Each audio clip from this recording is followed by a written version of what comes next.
broad stripes and bright stars through the perilous fight. For the ramparts we watched were so gallantly streaming, and the rockets regular, the bombs bursting in air, gave proof through the night that our flag was still there. Oh, say does that star-spangled banner yet wave for the land of the free and the home of the brave?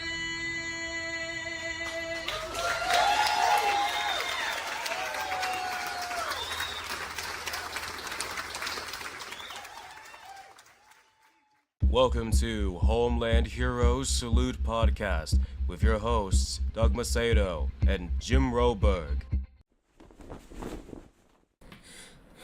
Welcome everybody. Welcome to another episode of Fubar Studios. I'm your host, Doug. Today we've got a special guest. We've got Gunny Claus here with us, and I'm going to have him take it over and have him explain some of the stuff that he's doing, as well as his military experience. So if you want to take it over, Gunny. Thank you.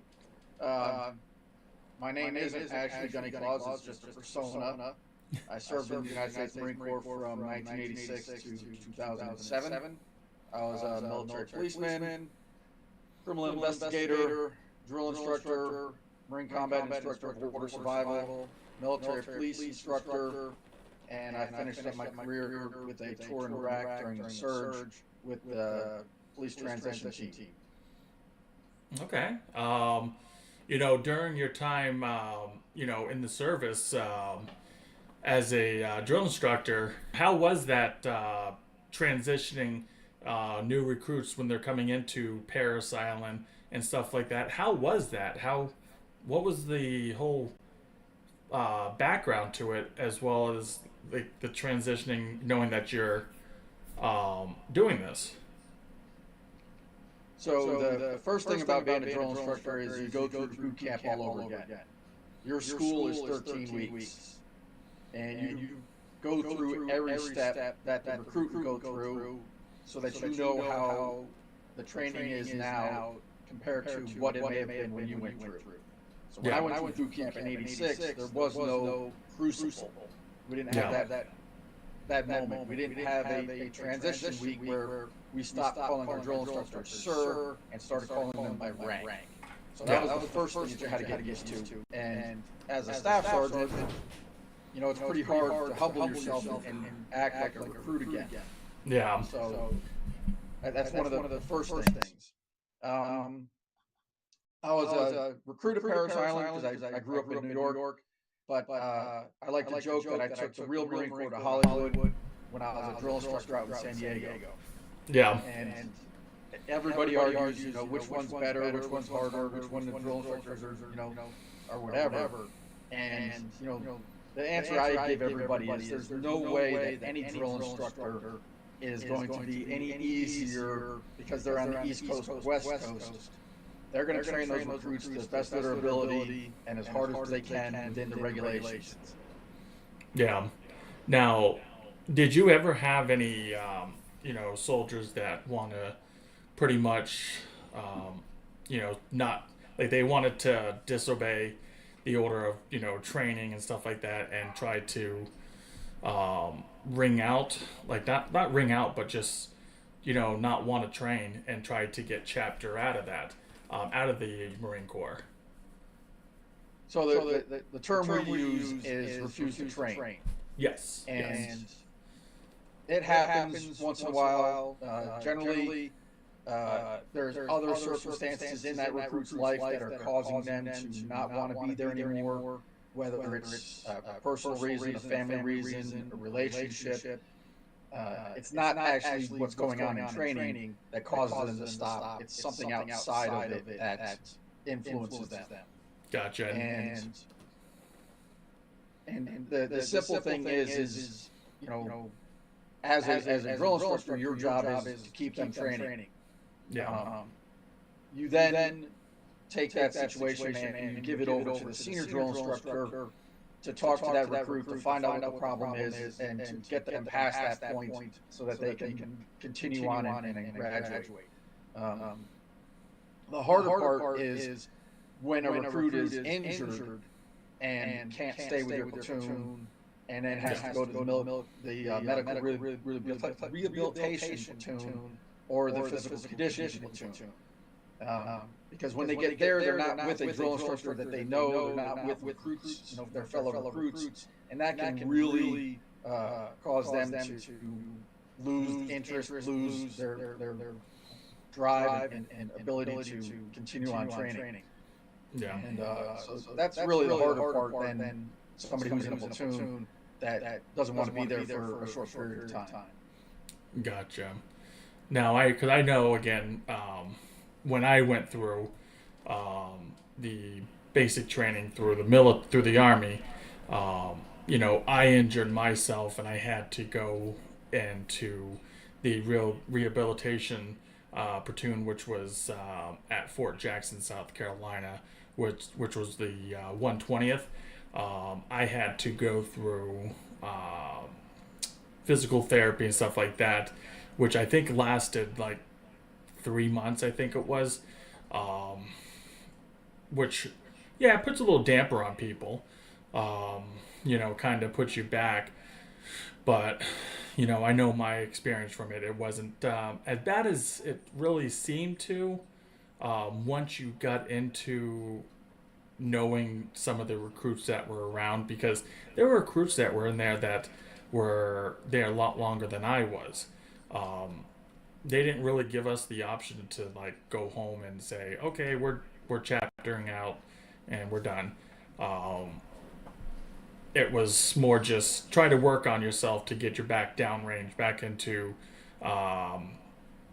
basic training and be able to go with it, because it was something, again, a lot of us just really wanted to get back down and be able to do it.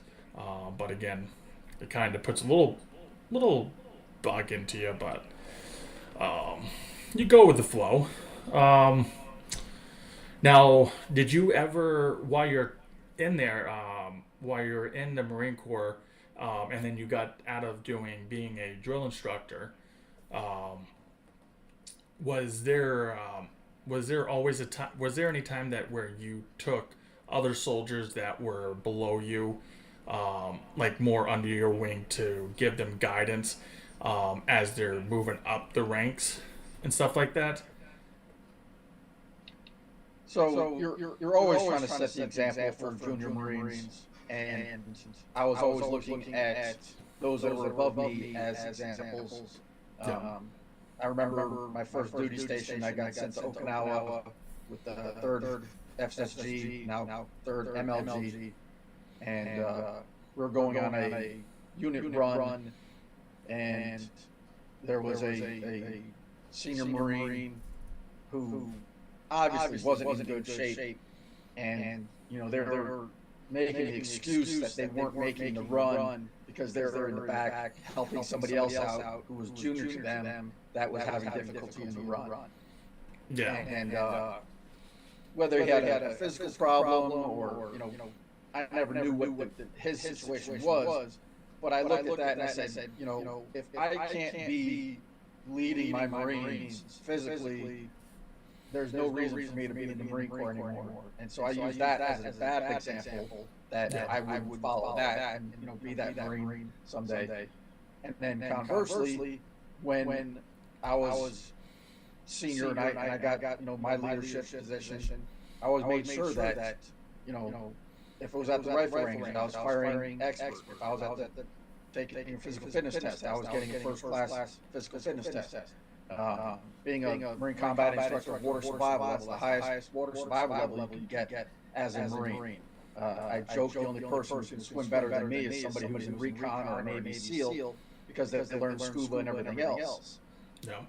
So everything that I did, I always did with, you know, doing the very best that I could, being the best example I could. And when Marines would come up to me and, and if they had questions, I'd always explain to them, you have to do your best. Everybody can't be 100%, but you have to try your best and do the best that you can, and be the best Marine that you can. Yeah. Which, I mean, I can see that being, really is very important because, again, as we're taught in the military, because I know I've done this for soldiers below me and, the soldiers that I looked at above me that were above me that I kind of looked as a role model.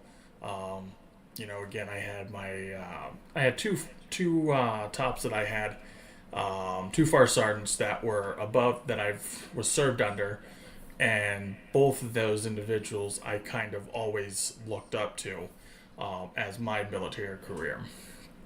And which one was First Sergeant Jackson, and as well as First Sergeant McDonald.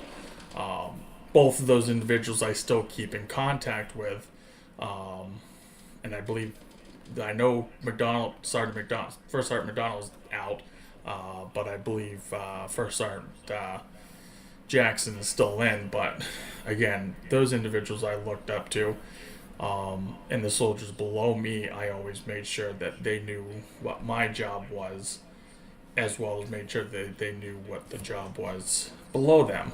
So everybody knew everybody's job. Which, it comes to a point,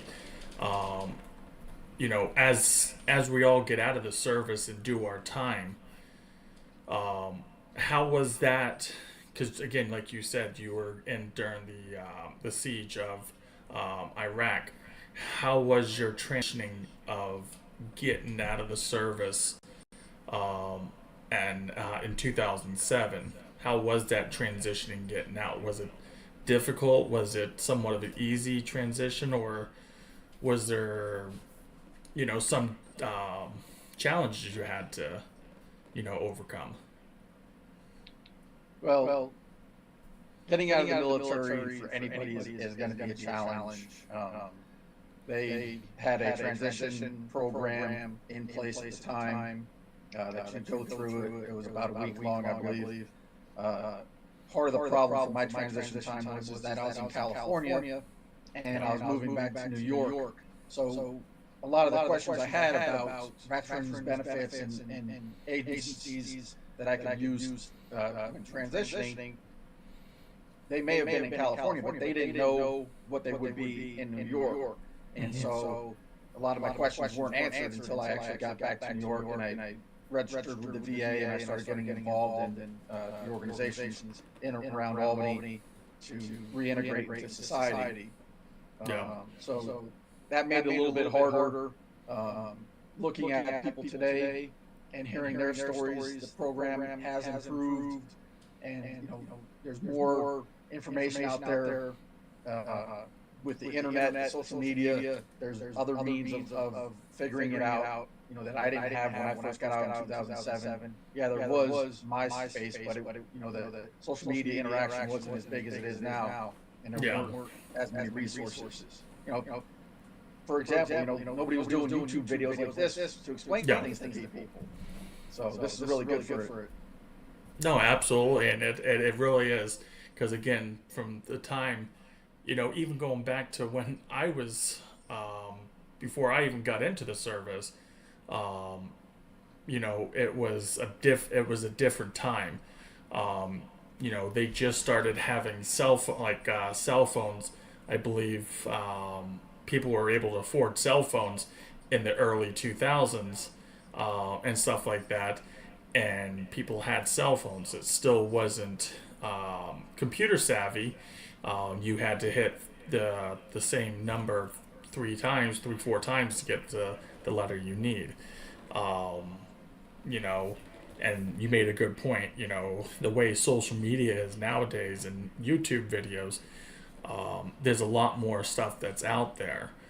that people just don't know, that didn't know. Technically didn't even come out until later on in these last couple of years that people started making. Because again, the transitioning is definitely somewhat difficult, complicated. I wouldn't say difficult, but it's complicated to understand how to when you're transitioning out. Because again, like you said, your time in California, where you're at, to Albany, New York, they didn't know those, the difference. But nowadays, those VSOs, the accredited VSOs, know that they can reach out to different states and get that information. As I just had young lady, Jane Badcock, on 3 different times now. She provides a lot of insight to getting filed with the VA, as well as the different benefits that the VA has. So what we're able to now put out, soldiers are able to see that stuff, which makes it somewhat a little bit easier. Doesn't mean it comes easy, but it definitely does come a little bit easier. Not much, but at least gives you some kind of idea. Which it's very important for our soldiers to have that. For any veteran that's getting out, any soldier getting out, and now becoming back into the civilian life, it gives them some kind of understanding. Now, you reached out to me through the track day for veterans. What kind of brought you into seeing that information and stuff like that? What kind of drew you in? So talking about the transition, there are veterans out there that don't know what's going on around them. Maybe they're just sick of the military and they don't want anything to do with the military or the VA. They hear horror stories about the VA, and so they distance themselves from what's going on.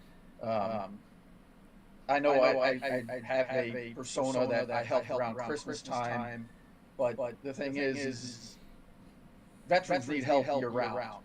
They need to know what's around them and the resources that are around them and what's available so that they can get what they need. And so when I'm on social media and I see a veterans organization doing things for veterans, it may not be in Albany, New York. It may be like yourself out in Boston. Yeah. I want to share that information so that the people that know me and follow me that may be in Boston or maybe in Massachusetts and may need some help, they see that there is somebody out there that's willing to help them, like yourself, and that way, we help each other. I go out to Boston once a year, at least for a veterans ride out there, put on by Andy Biggs and Boston Harley Davidson. It's a great event. They help a lot of veterans out that need assistance. You have a veteran who's disabled. The VA only retrofits a certain number of houses for veterans a year. They only provide, so much as far as a vehicle is concerned. Adapting things so that a veteran can use it. And if they can't get that help, I helped a veteran out here a few years ago. Since he was in a rental unit, the VA wouldn't put in a handicap ramp for him.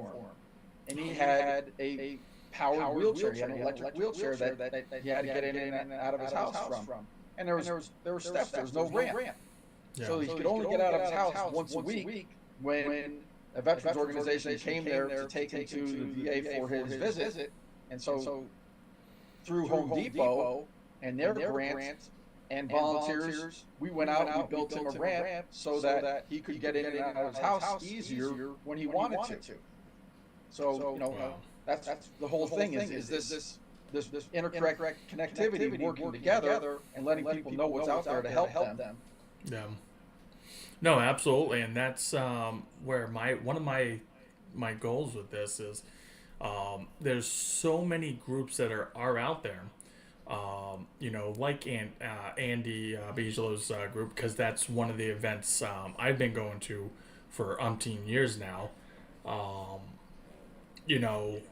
That there's so many organizations out there that are there to help veterans that are outside of the normal of, the VA, DAV, VFW, American Legions, the Marine Corps Legion. There's other groups out there that help veterans, and they're able to provide the veterans with more help than just the normal stuff that the VA and stuff like that can help. I've helped out. It's been the last 2 years now. I've been working and helping out with Homeland Heroes Foundation, which is out of Salem, New Hampshire. Julie Weymouth is the founder, and then there's another lady who is the co-founder as well. And then they have the boards, and again, a lot of these organizations, it's trying to build the gap, bridging the gap between these organizations to be able to help all of us veterans out. Because if one veteran organization has their hands tied and are not able to, there may be another organization that's out there that is able to help. Some organizations like Easter Seal and stuff like that, they have their hands tied when it comes to funding individuals, because they have to go by what the grant has set as a rule. So their financial stuff has to be, they have to be a certain income level. They can't go over it. With my organization or Andy's organization, we don't have those guidelines. You just have to be, verified as a veteran, be able to pretty much just at that point, just be able to help those veterans. Andy's, mine, and there's so many of them out there that are driven by none of the board members that are board members or whatnot. We don't take any income ourselves. We do all of this stuff as volunteer work. We don't want anything back out of this. We want everything, 100% of the proceeds to go straight back to the veterans. And that's where our heart's at. Just like yourself, you're doing it for the veterans, you're not doing it for yourself. You may get followers and stuff like that, but that's just so that you're getting the word out to people. It means nothing else. It just means that you're getting the word out. As you were saying, go ahead. A good example of that of followers. I've done a couple TikTok videos. I've done a couple interviews on YouTube, and one of them really took off on TikTok. It's got 1.7 million views. I've got 17,000 followers on there. And somebody was going, "Oh my God, you're TikTok famous, this and that." And they're looking at me, like I'm really famous. And I go, "Yeah, that's nothing." And I go, "In fact, the short video that has 1.7 million views, TikTok was kind enough to give me 63 cents for that." Yeah. And people are sitting there going, "Oh yeah, you make all this money off of this stuff." And it's like, no, you really don't. Unless you're actually famous in the regular media, TikTok's not really going to give you anything because, then they're losing out on their money. Yeah. Yeah, it's same goes with YouTube. It's the same thing. again, yeah, you can have these followers, you can have these big hits on stuff like that. It doesn't mean you're gonna make millions. Again, as even I tell my kids, I'm like, listen, don't think you're gonna become a YouTuber or gamer or whatnot on social media and think you're gonna make millions of dollars. Because a lot of them are like, oh, they see Mr. Beast or this DD something, DDG or something. It's a guy driving around in a Ferrari, and he's like, yeah, I'm making big money, and it's like, yeah, it's not gonna happen. I mean, realistically, you may get people that do make money on it, but they're doing it 24/7. But I guarantee you, they got sponsors that are paying them big money to do it. And again, it's the media that's out there that's gonna push a lot of this stuff. Not just a video that hits 1.7 million. It's just not the correct way. So, it pays pennies on the dollars, and it's like, again, that 63 cents, you probably took it and put it right back into with, doing what you do during Christmas time. It's not about the money or the fame of it. It's knowing that you're doing something that is helping other veterans. Because that's what it's all about. That's actually the best part is when you get there's a lot of scams on social media. Yeah. And so I'll contact somebody on Instagram or Facebook or Twitter or X or TikTok, and a lot of the times they'll be like, who are you? What do you want? No, I don't want to buy into this. I don't want to give you a kidney, and all the scams that you hear about. And then once I get past that point, what I'll get is what really is great is getting somebody going, I'm glad you reached out to me today because, I'm having a bad day. Cheers me up. And the first thing I say to them is, you just made my day. Yeah. Because I just talked to 10, 20 people on social media, and they're all having a great day. So I don't have to do anything else. But you saying that you needed help, I'm here. Now where do we go to? Who do I have to get in touch with to help you out so that we can make this day better for you and everybody else? Those are the great. That's the good feeling.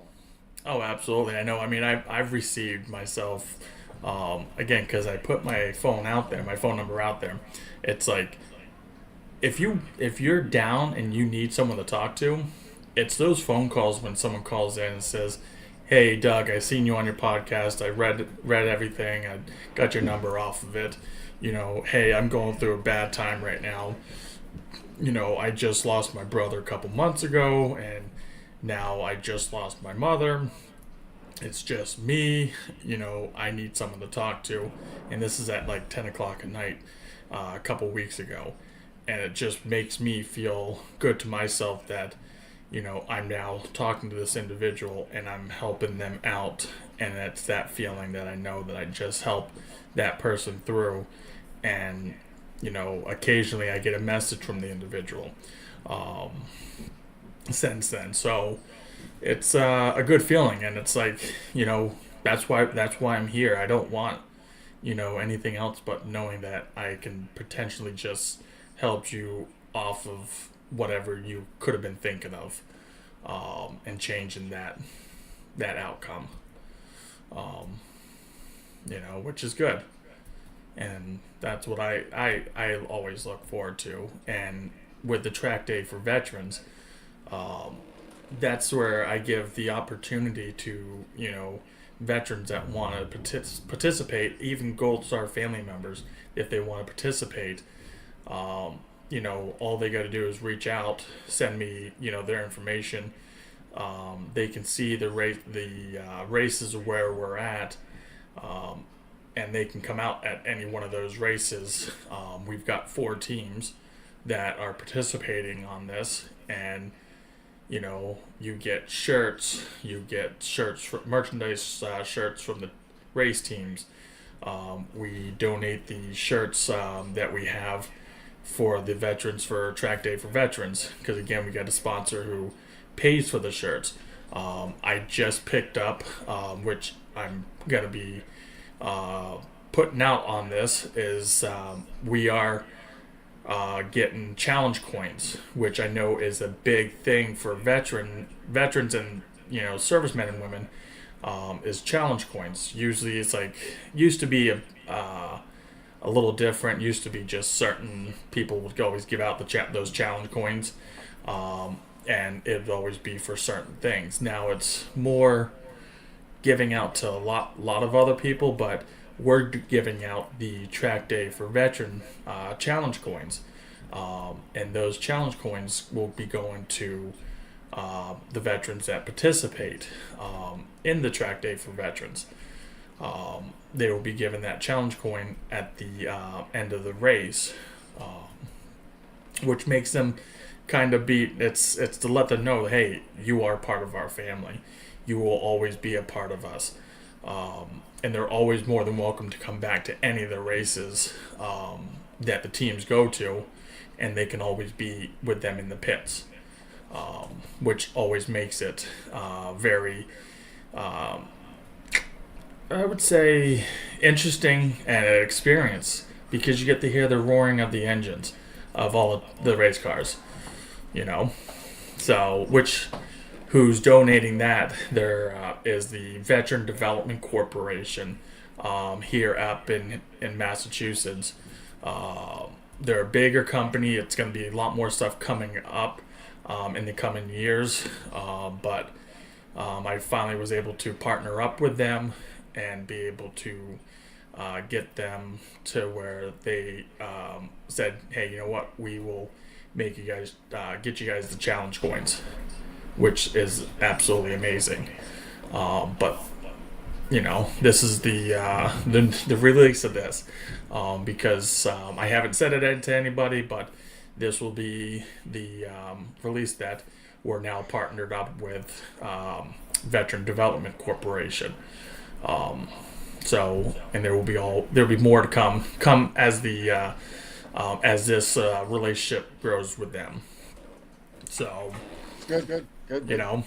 It's an absolutely amazing, and I just can't talk. I can't tell a lot about it. It's just, it makes me feel good knowing that these companies are coming along and helping out even more than what they're expected to, because none of these companies are expected to do what they're doing. They're doing it out of the gracious of their hearts, because some of these companies, owners and board members and stuff, are veterans themselves, which is, really hits home, and it helps out these the veterans. So, So, with that being said, I definitely want to turn it back over to you, Wise, as you were mentioning. Gunny Claus is not your real legal name, but it's what you do up in upstate New York. Can you give us a brief, give us whatever information you want to talk about your stuff that you do up in upstate New York? So, as I said, I retired from the Marine Corps in California, and I returned back to New York. It's difficult reintegrating back into society, back into the community. So one of the things I did was I went to my local Marine Reserve unit and volunteered with them for the Toys for Tots program. And they didn't need a lot of help. We had a reserve unit here, and so I helped out when I could. Then unfortunately, the unit was transferred to Connecticut, and we don't have a reserve unit here. So the program reached out to me and said, hey, we'd like you to come out and do an event with us, and get you more involved, get a Marine uniform. And I said, okay, I'll come out, I'll try. And I did the event. It was a 2-day event. I wasn't Gunny Claus. I was just myself. I didn't have a beard. My hair was probably about the same length, but I was just in regular civilian clothes. And for 2 days, I scared all the kids. Yeah. I felt like Krampus. I felt like the Anti-Claus. I felt like Scrooge, or the Grinch. Yeah. And so I didn't want to do that again. I didn't want to be, scaring the kids.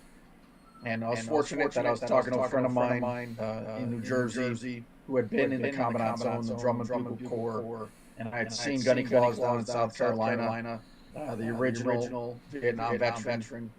And we were talking. I was like, yeah, I'd love to be able to do that. And since they had been in the band, they were able to get me the blouse, the scarlet blouse from the band. I was able to put the uniform together and become Gunny Claus and help the Toys for Tots program out here. Last year, the Toys for Tots program here in the Capital Region, Capital District, distributed the most toys, and it was the largest program in the whole Toys for Tots program in the world. Wow. And it's amazing what these people can do and what we can do to help people out. And so from there, people saw me doing that, and Marines reached out and said, hey, could you come and be at our Christmas event? Could you come out and do something, for the Marine Corps birthday ball? Could you do something here? And since it wasn't something that I had planned on doing, it wasn't something that I had wanted to do. At first, I didn't do anything. But now with more interest and more social media, I am doing more, and it's not Toys for Tots related. It's myself. I just got approved to go to Hawaii for their Christmas events. The MCCSS out there was able to fund me going out there. Because like I said, I don't get paid for this. This is just something I want to do. I come out to Boston for the Wounded Vet Ride. I go down to DC for the Memorial Day Rolling to Remember Ride. I was just in New York City for St. Patrick's Day Parade, the Tartan Day Parade, and I also participate and help with the Irreverent Warriors Silky Hikes, which is a great program, and so it's getting out there. I'm doing more, and it's really great to be able to do it, because then you actually get to see the change in people and people helping. And so I've got other Marines out there, they're like, how do you become Gunny Claus? And I'm like, you just do it. And they're like, well, I was never a gunny, I was never a drill instructor. I'm like, okay, what was your rank? And they'll say corporal. I'm like, okay, be Corporal Kringle. Get this jacket right here, this blouse right here is just the desert blouse that the Marines wear now. And all I did was just dye it red. I put my rank on the side. I put the Marine Corps League emblems on it. And it's another uniform that I can use other than the dress uniform, so I can do more events. Which, I mean, that's absolutely amazing. And as you mentioned, you come up here to Boston. You go down to the Rolling Thunders ride, the Rolling to Remember ride for the Vietnam veterans. Which is held by Rolling Thunder. Have you? Rolling Thunder stopped in 2019. Oh, that's right. AMVETS took it over, and it's Rolling to Remember. And so they've added to the POW MIA mission of Rolling Thunder 22 a day. So it ties in really well with the Silkies hikes and everything else to try and prevent veterans from committing suicide. Yes, that's right. I totally forgot that it did get changed over in 2019 to the AMVETS. when you go down there, have you ever met the saluting Marine Tim Chambers? Yes. Yeah. In fact, last year, after the parade, we were having lunch together, Yeah. and Tim and I were talking, and he got a phone call from somebody, and they Marine had passed away, and he had made plans to be at the funeral for this Marine, and unfortunately that meant he was going to have to leave immediately and go to this funeral, even though he was scheduled to be on a float for the Memorial Day parade in Washington, D.C. So he had to call the person that was in charge of that float and explain to him that he wasn't going to be able to make it on the parade day. And the person, of course, was upset, and was trying to pressure him into staying and doing the parade. And so halfway through the conversation, Tim stops and he looks at me and he goes, "What are you doing tomorrow?" And I'm like, "What do you need me to do?" And he goes, "Well, would you be willing to do this parade, be on this float for me?" And I said, "I'll do whatever I can to help you out." And so the very next day, I was in the Memorial Day parade. I stood in for Staff Sergeant Tim Chambers. I'll never be able to fill his shoes. What he does is amazing.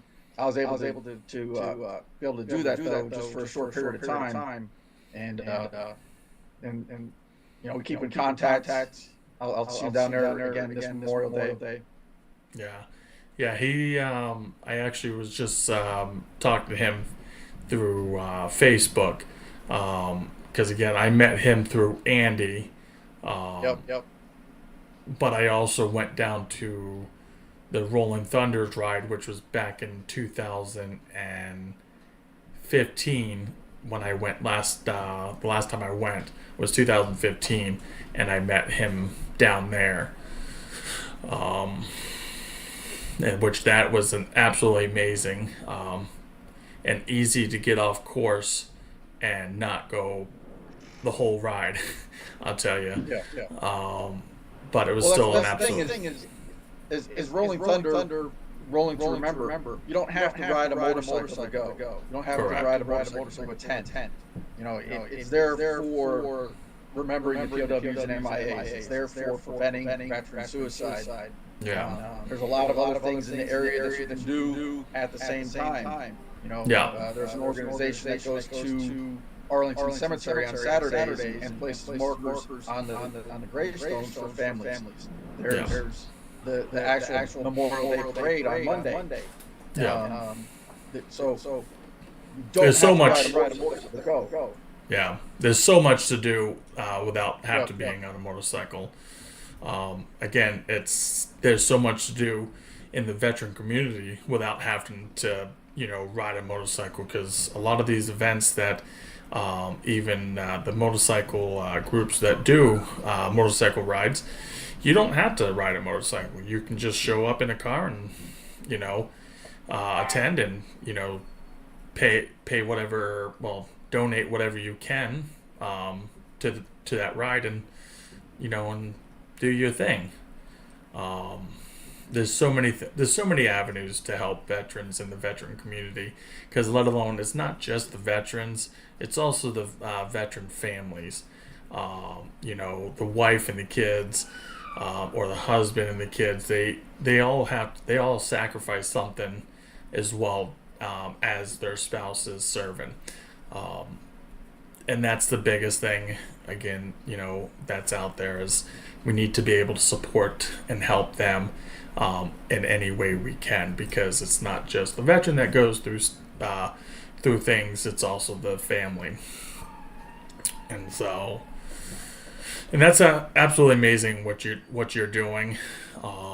You definitely, it's a lot that you're providing and helping out, and doing your part, because again, when we as veterans get out, it's absolutely crucial still to be able to stand behind your brothers and sisters in arms and say, hey, you know what, you're not alone, you're not by yourself. After you get out, you still have that sense of brother and sister bond still outside of the military. You know, so you know, other than that, you know, is there anything you can tell the tell us and the viewers, you know, anything else that you can think of that they could take away from this?